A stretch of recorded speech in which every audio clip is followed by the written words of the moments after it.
ಅಮ್ಮ ಅನ್ನಿಸ್ಕೊಂಡವಳು ಅಂಕೆಯಲ್ಲಿ ಇಡಬೇಕಿತ್ತು. ಚಟಗಳು ಬಲಿಯೋರ್ಗೂ ಬಿಟ್ಟು ಈಗ ಕಾಸು ಕೊಡಲ್ಲ ಅಂದರೆ ಎಲ್ಲಿಗೆ ಹೋಗ್ಲಿ ನಾನು? ಗೊತ್ತಿಲ್ಲ. ನನ್ನ ಖರ್ಚಿಗೆ ಕಾಸು ಬೇಕು. ಕೊಡಲ್ಲ. ಇಲ್ಲಿ ಬೋರ್ ಆಗುತ್ತೆ, ನಾನು ಸುತ್ತಬೇಕು. ಬೇಕಿಲ್ಲ. ಸುಮ್ಮನಿರಲ್ಲ ನಾನು. ಮನಸ್ಸಿಗೆ ಬಂದಿದ್ದು ಮಾಡು. ಕೂತ್ಕೋ, ನಾನು ನಿನ್ನ ಹತ್ರ ಮಾತಾಡಬೇಕು. ನನಗೀಗ ಪುರ್ಸೊತ್ತಿಲ್ಲ. ನೇಣು ಹಾಕೊಂಡು ಸತ್ತೋಗ್ತೀನಿ ನಾನು.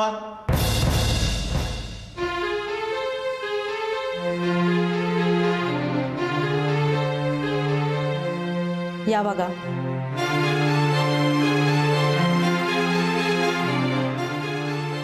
ಬಿಡುಗಡೆ ಆಗತ್ತೆ. ನೀನು ಬದುಕಿ ಬಾಳಿ ಉದ್ಧಾರ ಆಗೋದು ಅಷ್ಟರಲ್ಲೇ ಇದೆ ನೋಡು. ಹೋದ್ರೆ ನಿನ್ನಿಂದ ಮಾತ್ರ ಅಲ್ಲ, ನಿನಗೆ ಸಂಬಂಧಪಟ್ಟ ಸಮಸ್ಯೆಗಳು, ಅದರಿಂದಲೂ ಬಿಡುಗಡೆ.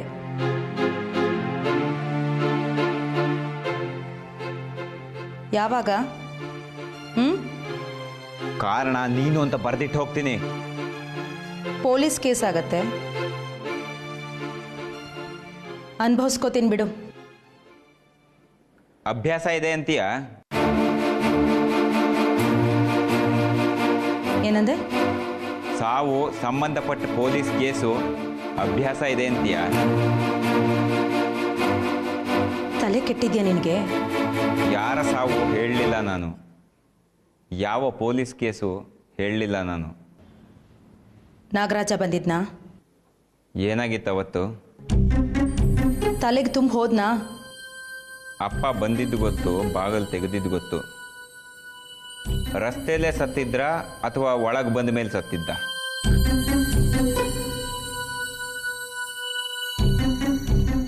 ರಸ್ತೆಯಲ್ಲೇ ಸತ್ತು ಹೋಗಿದ್ರೆ ಯಾಕೆ ಮುಚ್ಚಿಟ್ಟೆ?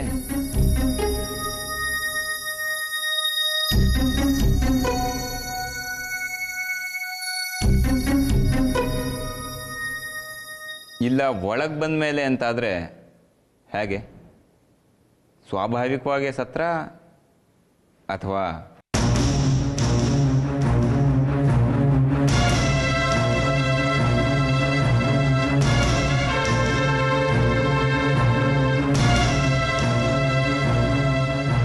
ಆ ವಾಚ್ಮ್ಯಾನ್ನ ನೋಡಿದ್ದು ಅವತ್ತೇ ಕೊನೆ. ಎಲ್ಲಿ ಕಳಿಸ್ಬಿಟ್ಯಾ?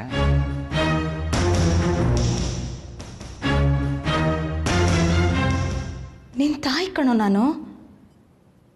ಯಾಕೋ ಹೀಗೆ ನರಳಿಸ್ತೀಯಾ? ಎಲ್ಲಮ್ಮ, ಒಂದು ದಿನ ದುಃಖದಲ್ಲಿ ಕೂತಿದ್ದು ನೋಡಲಿಲ್ಲ? ಕೂತ್ಕೋ. ನಿನಗೆ ಮಾತಿಗೆ ಪುರ್ಸೊತ್ತಿಲ್ಲ, ಹೋಗು. ಶತ್ರುನ ನಾನು? ಹೋಗು ಅಂದೆ. ಪೋಲಾಗದ ಹಾಗೆ ಉಳಿಸ್ತಾ ಇದ್ದೀನಿ ಕಣೋ ಆಸ್ತಿನ. ಇವತ್ತಲ್ಲ ನಾಳೆ ನಿನಗೆ ಅಲ್ವಾ? ಅನುಭವಿಸೋಕ್ಕಾಗದ್ದು ಆಸ್ತಿನೇ ಅಲ್ಲ. ಯಾಕೆ ಮಾತು? ಹೋಗ್ ನೀನು.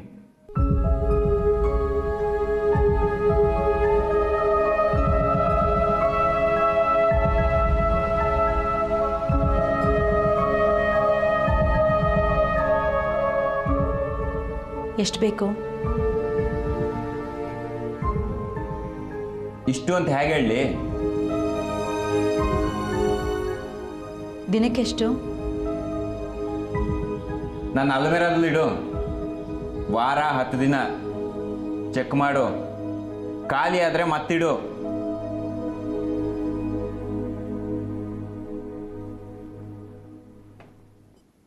ಶ್ಯಾಮರಾಯರ ಏಕೈಕ ವಾರಸ್ದಾರ. ಸ್ವಲ್ಪ ಧಾರಾಳವಾಗಿಡು. ಮತ್ತಿನ್ನೊಂದು, ಹೊರಗೆ ಸುತ್ತೋದಕ್ಕೆ ಅಂಕೆ ಇರಬಾರ್ದು. ಇಷ್ಟ ಬಂದಲ್ಲಿ ಹೋಗ್ತೀನಿ, ಇಷ್ಟ ಬಂದಾಗ ಬರ್ತೀನಿ. ಮನೇಲಿ ಹೇಳಿಬಿಡು, ನನಗೆ ಊಟ ತಿಂಡಿ ಎಲ್ಲ ಹೊರಗಡೆನೆ. ನಂಬೋದು ಕಷ್ಟ ಅಮ್ಮ, ಕಾಲ ಕೆಟ್ಟು ಹೋಗಿದೆ. ಅಮೃತ ಹುಡ್ಕೊಂಡು ಹೋಗಬೇಕು. ವಿಷ ಸುಲಭಕ್ಕೆ ಸಿಗುತ್ತೆ. ಯಾರೋ ನಿನ್ನ ಬಂಟ್ರು ನಿನ್ನ ಕಷ್ಟಕ್ಕೆ, ನಿನ್ನ ಸಮಸ್ಯೆಗೆ ಕರಗಿ ನಿನಗೆ ಹೇಳ್ದೇನೆ ಬೇರೆಸ್ಬಿಟ್ರಪ್ಪ. ಆಗಲ್ಲ ಅಂತೀಯ? ನಿನ್ನ ತಾಯಿ ಕಣೋ ನಾನು. ಪೋಸ್ಟ್ ಮಾರ್ಟಮ್ ಆಗಿತ್ತಾ? ಶವ ಪರೀಕ್ಷೆ ಅಂತಂದ್ರೆ ಮಾಡಿಸಿದ್ರ ಅಪ್ಪಂದು? ಏನು ರಿಸಲ್ಟು?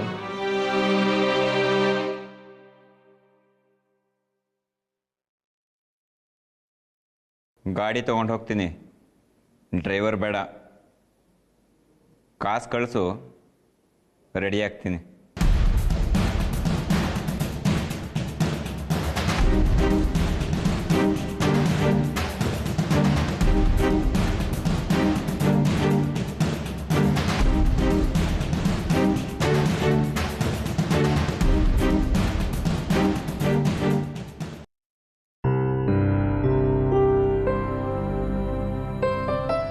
ಮಾತಾಡಿ ಬಂದಿದ್ದೀನಿ.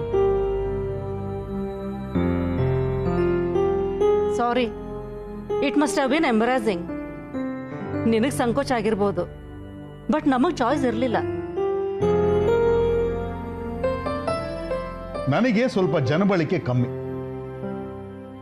ನೆಂಟಿಷ್ಟ್ರ ಮಧ್ಯೆ ಬದುಕ್ತೋನಲ್ಲ, ಏನಿದ್ರು ಕಕ್ಷಿದಾರರ ಮಧ್ಯೆ. ಮಾತು ಏನಿದ್ರು ವ್ಯವಹಾರಕ್ಕೆ ಹೋಗುತ್ತೆ. ಅದಾಯ್ತು ಬಿಡಿ, ನೀನ್ ಹೇಳೆ. ಅವ್ರಿಗೆ ವಾಸಕ್ಕೆ ಒಂದು ಮನೆ ಆಗ್ಬೋದಾ? I don't think it's a problem. ಏನ್ರಿ? ಇಟ್ಸ್ ಓಕೆ, ಆಗ್ಬೋದು. ಇರೋ ಸಾಲ ಎಲ್ಲ ತೀರಿಸ್ತೀರಿ? ಆಗ್ಲಿ. ಬದುಕಿಗೆ ಬೇಕು ಅಂದಾಗ ರಘುನ ಹುಡುಕ್ಬೇಕು, ಅದು ಸಾಧ್ಯವಾಗದೆ ಹೋಗ್ಬೋದು. ಇಲ್ಲಿ ಒಂದು ಪರ್ಮನೆಂಟ್ ಅರೇಂಜ್ಮೆಂಟ್ ಮಾಡೋಣ, ಒಂದು ಸ್ಥಾಯಿ ವ್ಯವಸ್ಥೆ, ಸರಿನಾ? ಅವರು ಯಾರ ಮುಂದೆನೂ ಕೈ ಚಾಚಬಾರ್ದು, ಕೈ ಚಾಚೋ ಪ್ರಮೇಯ ಬರಬಾರ್ದು. ಖಂಡಿತ.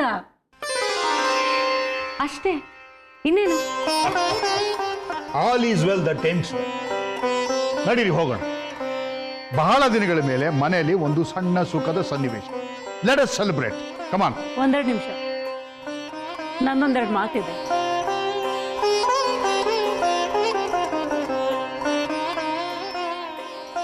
ಬಹಳ ಸ್ವಾತಂತ್ರ್ಯದಲ್ಲಿ ಬದುಕಿದೀಯ, ಇಷ್ಟ ಬಂದದ್ದು ಮಾಡಿಕೊಂಡು ಬದುಕಿದೀಯ.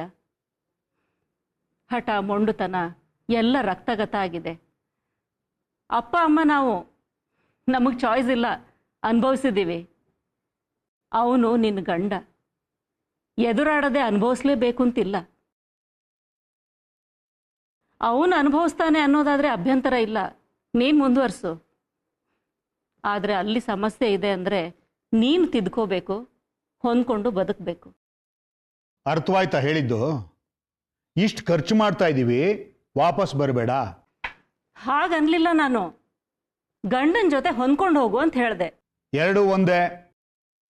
ಅಪ್ಪ ಪ್ಲೀಸ್, ಅಪರೂಪಕ್ಕೆ ಹೆತ್ತಮ್ಮ ಪ್ರೀತಿ ಮಗಳಿಗೆ ಅನುಭವದ ಮಾತು ಹೇಳ್ತಿದ್ದಾಳೆ.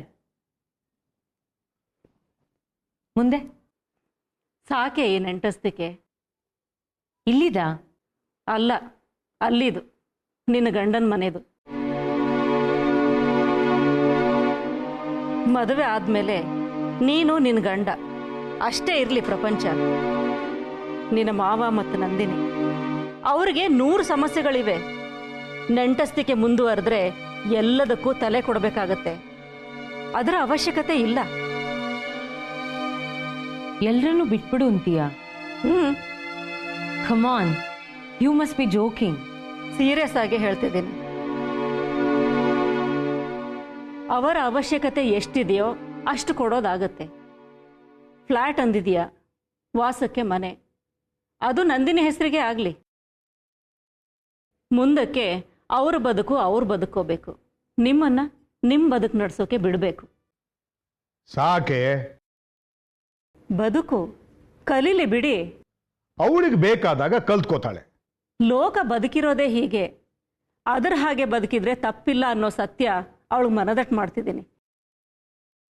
ಕಲಿಯೋದು ಕಲಿತಾಳೆ, ಸ್ವಲ್ಪ ಬೇಗ ಕಲೀಲಿ. ಏನೇ? ಹೊರಡಿ ಅಪ್ಪ ಮಗಳು. I have some work.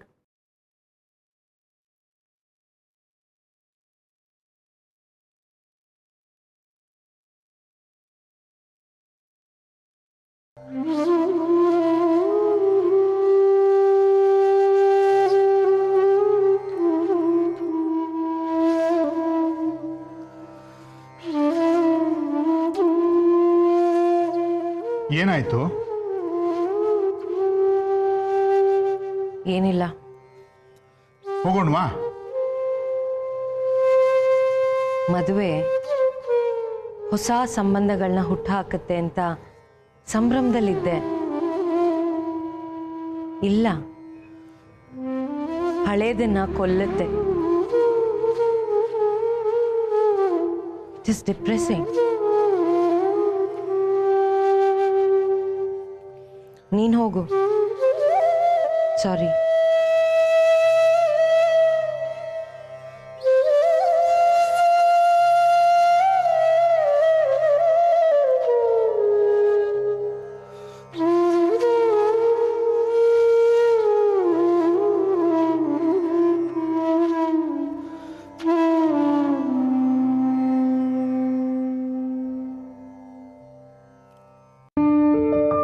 ಮನುಷ್ಯ ಪ್ರಾಮಾಣಿಕ, ಹೌದಾ?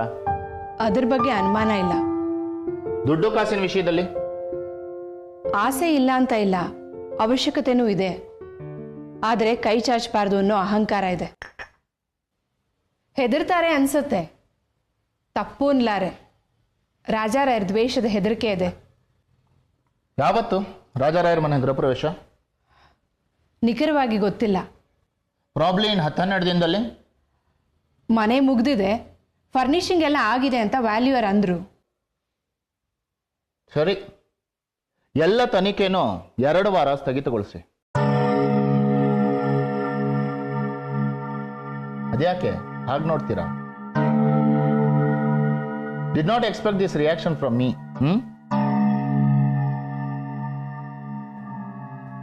ಕೂತ್ಕೊಳ್ಳಿ.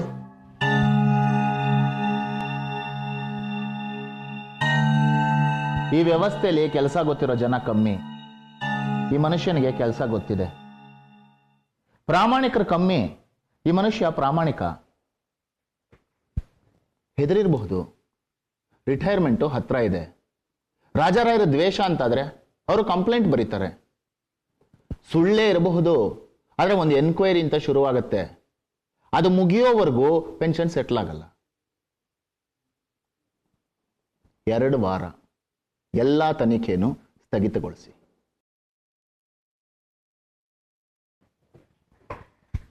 ನಾನು ಹೊರಡ್ತೀನಿ, ನೀವು ಮುಂದುವರಿಸಿ. ನಮಸ್ಕಾರ.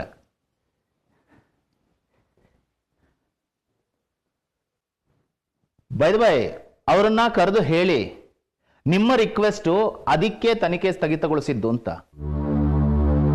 ಅವ್ರು ಹೋಗಿ ರಾಜಾರಾಯರ ಹತ್ರ ಹೇಳ್ತಾರೆ.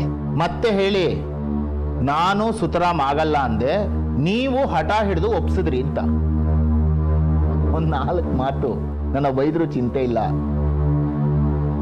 ಸರ್ಕಾರಿ ಸೇವೆಯಲ್ಲಿ ಮೇಲ್ನವ್ರನ್ನ ಬೈದ್ರೆ ಕೆಳಗಿನವ್ರಿಗೆ ಸಂತೋಷ ಆಗುತ್ತೆ.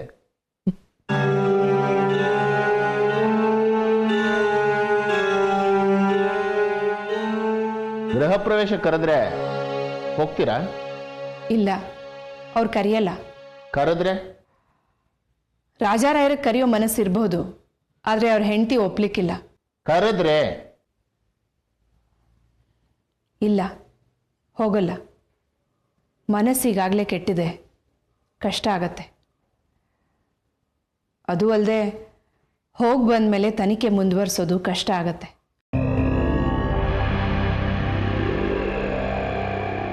ಕೂತ್ಕೊಳ್ಳಿ.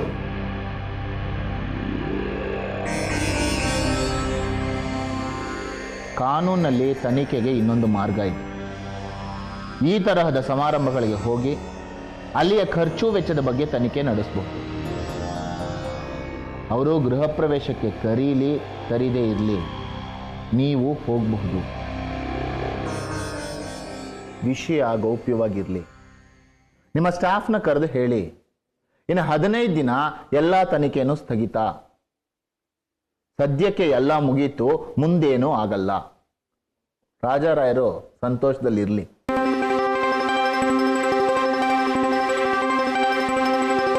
ಗೃಹ ಪ್ರವೇಶ ದಿನ ಅಲ್ಲಿ ಹೋಗಿ ಕೂತ್ಕೊಳ್ಳಿ. ಸಹಾಯಕ ಬೇಕಿದ್ರೆ ನಾನು 4 ಜನನ ಕಳಿಸ್ತೀನಿ. ಬೆಕ್ಕು ಕಣ್ಣು ಮುಚ್ಕೊಂಡು ಕೂತ್ರೆ ಇಲಿ ಹತ್ರ ಸುಳಿದಾಡುತ್ತೆ, ಹಿಡಿಯೋದು ಸುಲಭ. ಕಣ್ಣು ಮುಚ್ಕೊಂಡು ಕೂರ್ಬೇಕು, ನಿದ್ದೆ ಮಾಡೋದಲ್ಲ.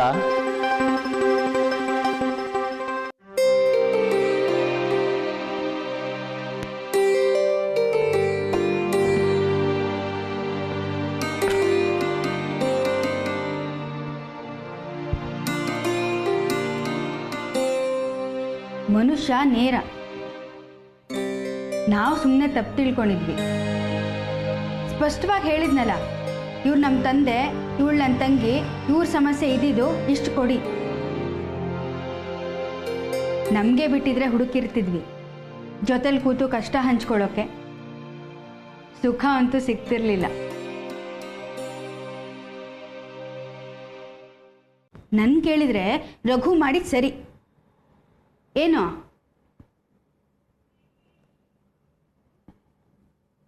ನಾಳೆ ಹೋಗ್ಬರೋಣವಾ? ಎಲ್ಲಿಗೆ? ನಿಮ್ಮ ಅತ್ತೆ ಮನೆಗೆ. ಅಲ್ಲಿಗೆ ಯಾಕೆ? ಇದೇನು ಹೀಗೆ ಕೇಳ್ತೀಯ? ಮರ್ತೆ ಹೋಯ್ತಾ ಅವತ್ತಿನ ಮಾತು? ವಾಸಕ್ಕೆ ನಾನು ಇಲ್ಲಿರ್ತೀನಿ, ಗಂಡ ಹೆಂಡತಿ ಸಂಬಂಧ ಮುಂದುವರಿಲಿ. ಕಷ್ಟವಾಗಲ್ವಾ? ಅಲ್ಲಿ ಕರ್ಕೊಂಡು ಹೋಗ್ತೀಯಾ? ಅವರು ಇಲ್ಲೇ ಇರ್ಲಿ ಬಿಟ್ಟು ಹೋಗಿ ಅಂದ್ರೆ? ಹಾಗಂತಾರ? ಅಂದ್ರಪ್ಪ.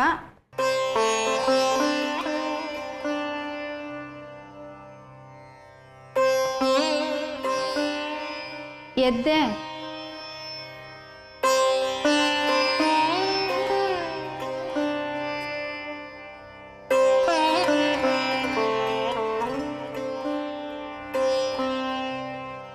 ಅರ್ಥ ಆಗುತ್ತೆ ನನಗೆ. ಈಗ ರಾಜರಾಯರು ಹೇಳಿದ್ದಾರೆ ವಾಸಕ್ಕೆ ಮನೆ ಮಾಡಿಕೊಡ್ತೀನಿ ಅಂತ. ನನ್ನ ಹೆಸರಿಗಾಗ್ಲಿ ಅಂತ ನಿರ್ಧಾರ ಆಗಿದೆ. ಆಸ್ತಿ ಬರ್ತಿದ್ದ ಹಾಗೆ ಹಕ್ಕ್ಯಾರದು ಅನ್ನೋ ಪ್ರಶ್ನೆ ಬರುತ್ತೆ. ನೀನು ಅಲ್ಲಿ ಕರ್ಕೊಂಡು ಹೋದ್ರೆ ಆಸ್ತಿ ಬರ್ತಿದೆ, ಇವಳು ಇಲ್ಲೇ ಇರಲಿ ಅನ್ಬೋದು. ಅವರು ಬಿಟ್ಟು ಇಲ್ಲೇ ಕೂತ್ರೆ ಗಂಡ ಬರ್ಬೋದು. ವಾಸಕ್ಕೆ ಮನೆ ಇದೆ, ಖರ್ಚಿಗೆ ಕಾಸಿದೆ. ತಕ್ಷಣಕ್ಕೆ ನಿರ್ಧಾರ ಆಗಬೇಕು. ಒಂದು ಡೈವರ್ಸ್ ನೋಟಿಸ್ ಕಳಿಸ್ಬೇಕು ಅಲ್ವಾ? ಕಟ್ಕ ಅಲ್ವೇ ನಾನು? ಹಾಗೆ ಜಡ್ಜ್ ಮಾಡಬೇಡ. ಆಸ್ತಿ ಆಸೆಗೆ ಗಂಡನ್ ಬಿಡು ಅಂತಿಲ್ಲ. ಕಟ್ಕೊಂಡ್ರೆ ಇದನ್ನು ಕಳಿತಾನೆ, ಅದು ಭಯ. ಅದು ಅರ್ಥ ಆಗ್ತಾ ಇದೆಪ್ಪ. ಆದ್ರೆ ಮನಸ್ಸಿನಲ್ಲಿ ಸಣ್ಣದೊಂದು ದ್ವಂದ್ವ ನೋಡು. ಅವನನ್ನ ದ್ವೇಷಿಸ್ಬಿಡ್ತಿದ್ದೀನೋ ಅಥವಾ ಆಸ್ತಿ ಆಸೆಗೆ ಬಿಡ್ತಿದ್ದೀನೋ? ಆಸ್ತಿ ಬರುತ್ತಿದೆ, ಅದಕ್ಕೆ ದ್ವಂದ್ವ. ಇಲ್ದಿದ್ರೆ ಇದಿರ್ತಿರ್ಲಿಲ್ಲ ನೋಡು.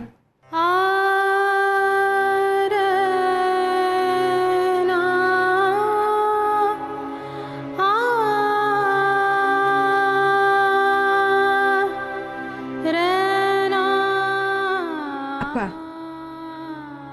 ಹೋಗ್ಬರೋದು ಒಂದ್ಸಲ ಹೋಗ್ಬರೋಣ. ಅವನು ಉಳಿಸ್ಕೊಂಡು ಅವನ ಜೊತೆ ಬದುಕೋದಾದ್ರೆ ಈ ಆಸ್ತಿ ಹಣ ಎಲ್ಲ ನಿನ್ನಂಗೆಲ್ಲೇ ಇರಲಿ. ಅದಾಗ ದಿನ ನನಗೆ ಬರಲಿ, ಸರಿನಾ?